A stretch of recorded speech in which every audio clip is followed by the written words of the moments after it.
An Oregon mother accused of killing her 7-year-old son in 2021 will go to trial later this summer.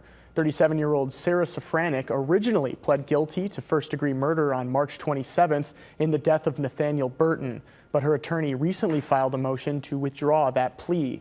The Oregon mother was deemed fit to stand trial in November 2022. She faces 5 counts of first-degree murder and aggravated battery of a child. Her trial will begin August 12th.